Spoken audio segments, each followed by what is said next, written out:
dinasnya. Berarti kalau sekolah yang tidak dikunjungi PUPR gimana Pak? Berarti kosong aja. Tergantung kalau ingin dapat bantuan kembali ke aturan dinasnya. Karena surat edaran dari Kemdikbud sudah menjelaskan ingin dapat bantuan untuk tahun 2024.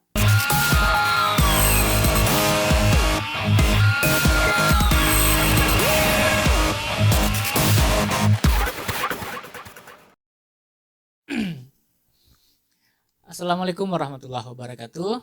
Jumpa lagi di podcast Dinas Pendidikan dan Kebudayaan Kota Bukit Tinggi, Dikbud.channel, bersama saya Iqbal selaku admin operator di Dinas Pendidikan dan Kebudayaan Kota Bukit Tinggi. Pada video kali ini, teman-teman, kita kedatangan seorang narasumber, seorang tamu dari Dinas Pendidikan Provinsi Sumatera Barat, yaitu Bapak Jama Arnur. Selamat siang Pak. Selamat siang. Ya. Jadi teman-teman, Pak Jama Arnur ini adalah seorang operator yang bertugas sebagai penanggung jawab dari data yang Bapak Ibu entrikan melalui aplikasi Dapodik.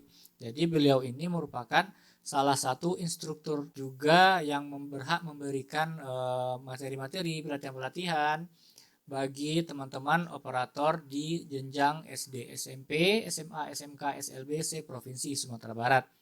Nah, pada video kali ini nanti kita akan membahas mengenai proses pengentrian sarana dan prasarana, apakah itu status kelayakannya, apakah itu status ketersediaan sarana dan prasarana yang ada di sekolah Bapak Ibu masing-masing. Nanti untuk lebih lengkapnya kita persilahkan kepada Bapak Jama'ar untuk memberikan sebuah panduan ya. Sebuah panduan agar nanti Bapak dan Ibu operator sekolah tidak linglung nanti atau tidak kewalahan nanti atau ragu tentang pengentrian aplikasi Dapodik pada menu sarana dan prasarana. Nah, mari kita dengarkan sama-sama ya teman-teman. Pada Bapak Jama'ar Arnur kita persilahkan. Terima kasih Pak Iqbal, Ya, tim Amin Dapodik Kota Bukit Tinggi. Iya, Pak. Izin yang terhormat Bapak Kepala Dinas Pendidikan Provinsi Sumatera Barat, Bapak Kepala Dinas Pendidikan Kota Bukit Tinggi atau Ketua Kakadatik Ibu Lola Nurita. Kita masuk tentang Dapodik. Perlu pasti ada payung hukum tentang Dapodik. Itu Peraturan Pemerintah nomor 14 tahun 2022, Presiden nomor 39 tentang satu data, Permendikbud nomor 31 tentang satu data pendidikan, Kemendikbud Ristek Dikti nomor 303 tentang perubahan dari Permendikbud nomor 75 tentang Dapodik. Kita masuk tentang perekaman data tanah dan bangunan. Sudah ada surat diedarkan oleh dari Kementerian Pendidikan, Riset dan Teknologi tanggal 1 Maret tahun 2023 tentang pengisian Sapras di jenjang TK, PAUD, PKBM, SD, SMP, SMA, SMK, SLB, Sumatera Barat. Izin untuk menyampaikan dasar hukumnya. Dasar hukumnya adalah Peraturan Menteri Kementerian Kerjaan Umum nomor 24 PRME 28 tentang pedoman pemeliharaan dan perawatan bangunan gedung, SE Kemdikbud nomor 44705 PMK tahun 2020 tentang pengusulan DAK Fisik bidang pendidikan tahun 2024 nanti. Di situ ada panduan untuk pengisian Sapras dan kerusakan gedung yang diisi oleh sekolah, diinput oleh operator, berarti diverifikasi oleh PUPR berkoordinasi dengan Dinas Pendidikan bagian Sapras Serana, bersurat ke PUPR, nanti operator sekolah menginput. Perlu adanya perhatian terhadap kualitas data serana. Prasarana diinput dalam Dapodik berarti jenjang TK, PAUD, PKBM, SD, SMP, SMA, SMK sama aturannya.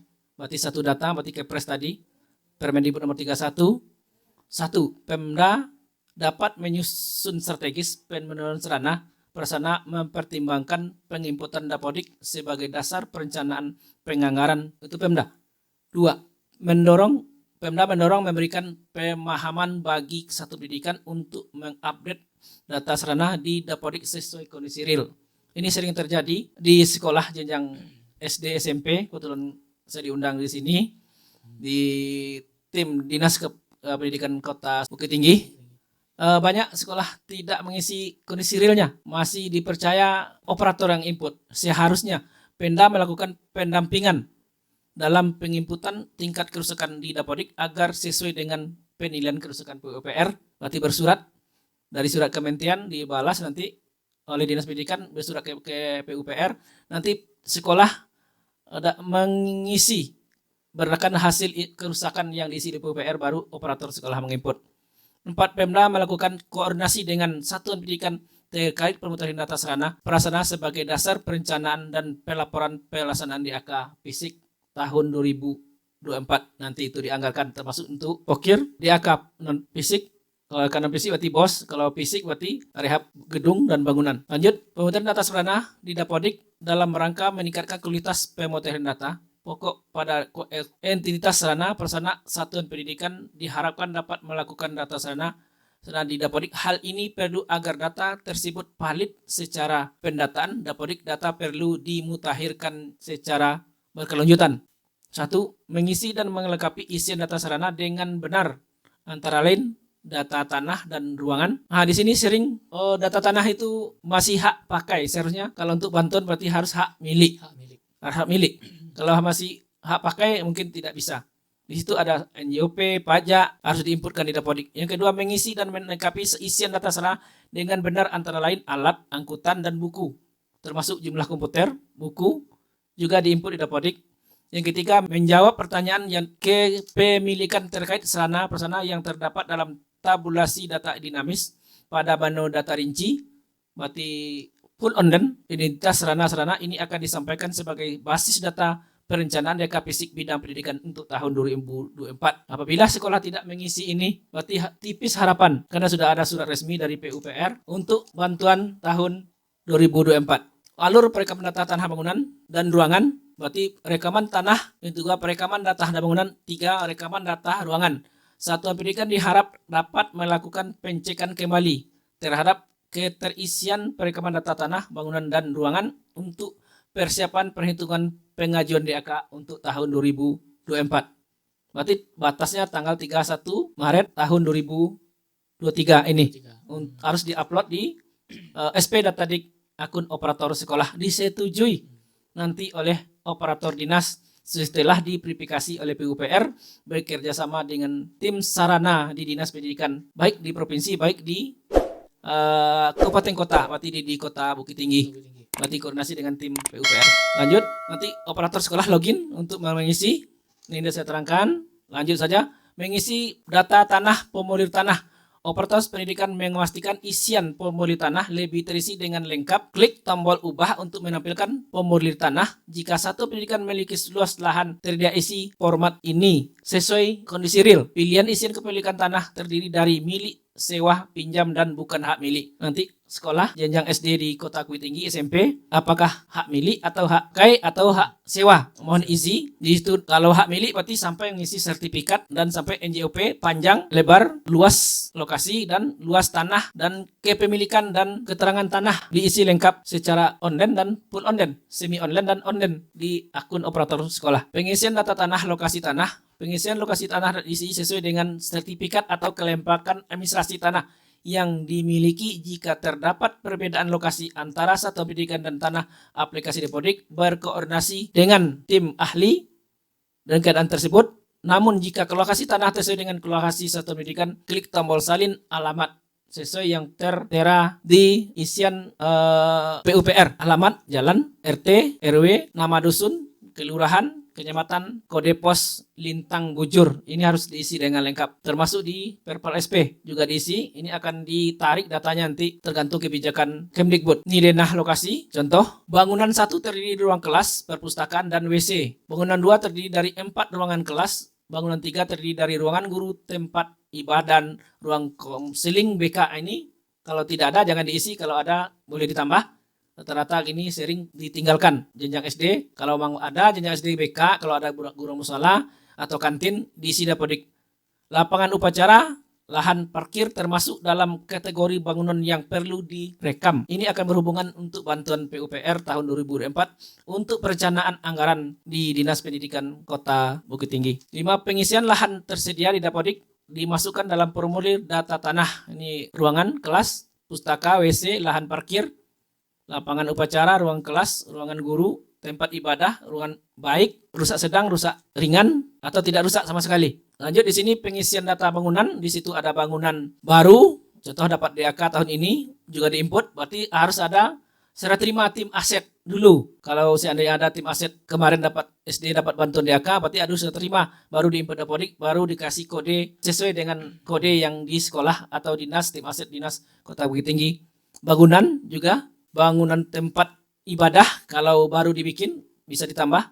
Kebun kalau ada, lapangan di kebun ini rata-rata untuk SMK pertanian, lapangan rata-rata ini untuk SMA, SMK, kalau untuk SD juga ada, misal lapangan futsal, parkir pasti ada, parkir guru, parkir siswa, rumah dinas guru kalau ada bisa ditambah, rumah dinas kepala sekolah kalau ada, kalau tidak dikosongkan saja sesuai isi kondisi real yang sebenar-benarnya. Penginputan data bangunan di aplikasi dapat disesuaikan dengan jenis prasarana. Contoh, jika terdapat lapangan upacara atau lahan parkir, pastikan jenis prasarana telah dipilih dengan benar di akun Dapodik operator sekolah. Lanjut, definisi kerusakan bangunan. Kerusakan bangunan adalah tidak berfungsi bangunan atau komponen bangunan akibat penyusutan berakhir umur bangunan. Berarti apabila bangunan yang sudah zaman Belanda atau sudah rusak, berarti Bapak Ibu operator atau Dinas Pendidikan berkoordinasi dengan tim aset di Kota Bukit Tinggi atau Pemdanya, apakah mau dihapus? Silakan. Perlu alam seperti beban fungsi dan berlebih atau kebakaran, gempa bumi atau sebab lain sejenisnya berarti tidak layak pakai. Berarti gedungnya sudah rusak. Juga di input Dapodik, contoh kerusakan ringan. Rusak ringan pada komponen struktural seperti penutup atap, langit-langit, penutup lantai, dan dinding pengisi. Ini kalau diserahkan ke operator ini tidak akan bisa, harus bekerjasama dengan PUPR. Kerusakan sedang, kerusakan pada sebagian komponen non-struktural dan atau komponen struktur seperti struktur atap, lantai, lain dan sebagainya. Kerusakan berat, kerusakan pada sebagian besar komponen bangunan baik struktural maupun non-struktural yang apabila setelah diperbaiki masih dapat berfungsi dengan baik sebagaimana mestinya sesuai dengan Permen PUPR nomor 24 PRT M 2008. Ini ilustrasi komponen bangunan, atap, struktur, pelat, lantai, balok, kanan, kolom, pondasi, dinding, konsen. Ini kalau diserahkan ke operator mungkin tidak akan bisa. Ini harus kerjasama PUPR, kaca, pintu, konsen, semuanya. Komponen bangunan, berarti pelafon, lantai, utilitas listrik juga dicek. Utilitas air, berarti tangki air, penyimpanan air untuk siswa berwudu, termasuk finishing, berarti tangga atau kalau ada bertingkat, finishing lantai langit-langit, finishing dinding dan finishing konsen pintu juga dicek. Berarti harus kerja keras tim PUPR dengan Dinas Pendidikan bagian sarananya. Ini alur, tidak usah saya terangkan biasanya. Ini pengisian data ruangan formulir. Selanjutnya operator suatu pendidikan apabila sudah selesai diisi oleh PUPR menginput ruang capsek berapa buah, kelas berapa buah, ruang guru berapa buah, ruang laboratorium bagi SD, ruang perpustakaan kalau ada, ruangan kamar mandi kalau ada 2 untuk siswa, berapa untuk guru, mohon diinput ruangan penunjang kalau ada. Di situ jenis prasarana, ruangannya terdiri ruang kelas, bangunan 1 berarti kodenya sesuai tim aset, kode ruangan kalau di sini dicontohkan RK10A. Tergantung nomor ruangan, berarti ditentukan oleh tim aset, letaknya lantai 1 atau lantai 2, panjangnya juga sesuai, lebar, luas ruangan per meter persegi, dan kapasitas di aplikasi Dapodik Sekolah. Lanjut kita ke perekapan data tanah. Perekapan data tanah diisi berdasarkan dokumen sertifikat yang dimiliki oleh satuan pendidikan. Contoh penginputan data tanah di aplikasi Dapodik berdasarkan denah di samping ini. Berarti kalau ada denahnya, isi sesuai yang ada di aplikasi. Kalau tidak ada, dihapus, ubah, bisa ditambah. Atau tidak dipergunakan juga bisa. Di situ lengkap luas, lahan, kepemilikan, hak milik atau hak pakai di sini juga diisi. Perekaman data tanah juga lengkap. Operator satu pendidikan memastikan isi dan formulir tanah terisi dengan lengkap. Klik tombol ubah untuk menampilkan formulir tanah. Penginputan luas lahan tanah tersedia diisi dengan luas lahan siap bangunan bila lahan sudah dimanfaatkan untuk penggunaan lapangan upacara, lapangan olahraga, taman bermain, tidak termasuk ke dalam kategori luas lahan tersedia. Pemilihan isian kepemilikan tanah terdiri dari milik, sewa, pinjam, dan bentuk atau milik. Itu isian di Dapodik. Lanjut, perekaman data bangunan. Bangunan 1 terdiri di ruang kelas, perpustakaan, dan WC siswa. Bangunan 2 terdiri dari tempat ruang kelas. Bangunan 3 terdiri dari ruangan guru, tempat ibadah, dan ruangan konseling bagi ini untuk SMA, SMK, SLB juga ada ruang konseling untuk BK. Lapangan upacara dan lahan parkir termasuk dalam kategori bangunan yang perlu direkam di Dapodik. Pengisian lahan tersedia di Dapodik dimasukkan dalam formulir data tanah. Luas lahan tersedia diisi dengan luas lahan siap bangun kalaulah ada, baru diisi di Dapodik. Lanjut, perekaman ruangan kamar mandi dan WC. Pengerekaman data ruangan kamar mandi dan WC. Penginputan kamar mandi WC yaitu per satuan bilik pada contoh denah. Di samping di dalam satu ruangan kamar mandi WC siswa laki-laki terdapat 2 bilik juga diinput berarti toilet seperti gambar di dalam tabel. Dengan demikian penginputan di aplikasi Dapodik ditambah 2 ruangan kamar mandi dan WC. Berarti ada bilik-biliknya sesuai panduan kalau ada tabel cuci tangan juga diisi. Yang dianggarkan rata-rata ini untuk masih COVID. Banyak masih membeli ini waktu COVID tahun 2021 22 ya. Lanjut, pengisian data ruangan kamar mandi WC di sini berdasarkan denah sebelumnya, maka penginputan ruangan kamar mandi WC di aplikasi dibuat menjadi 2 ruangan. Bisa ditambah, bisa tidak, bisa dihapus. Jenis prasarana kamar mandi WC di sini dijelaskan di panduan yang diedarkan oleh Kemdikbud. Kamar mandi WC bersama, kalau ada kamar mandi bersama, kamar mandi WC di perabel atau bertolak belakang, di belakang bisa buka, di depan bisa buka. Kamar mandi WC guru berarti dibedakan laki-laki dan perempuan. Kamar mandi guru perempuan, kamar mandi siswa laki-laki dan perempuan. Ini harus beda pakai kodenya. Kamar mandi WC siswa dan perempuan kalau dia satu tempat, kalau tidak dipisahkan. Perekaman kamar mandi WC di aplikasi Dapodik dibagi menjadi beberapa jenis prasarana, diantaranya kamar mandi WC bersama, kamar mandi WC di Fawel, kamar mandi WC guru laki-laki, kamar mandi WC guru perempuan, kamar mandi WC siswa laki-laki, kamar mandi siswa perempuan. Pilihan jenis prasarana ini tersedia baik sangat penginputan ruangan utama maupun sub ruangan bisa diinputkan. Perekaman sarana ruangan kamar mandi WC dengan bilik toilet juga dijelaskan di tabel aplikasi. Jika di dalam satuan ruangan kamar mandi terdapat beberapa balik toilet, maka perekaman data ditambah sub ruangan jumlah dengan bilik toilet yang tersedia di sub ruangan di prasarana ruangan kamar mandi WC, lalu klik tambah menu sub ruangan, menambahkan bilik toilet, pastikan panjang dan lebar sub ruangan tidak melebihi dari prasarana ruangan utama yang diisi oleh PUPR. Jangan diserahkan ke operator sekolah. Harus ada isian resmi. Tertulis, ada stempel, ada tanda tangan dari tim sarana yang menangani sesuai kewenangan.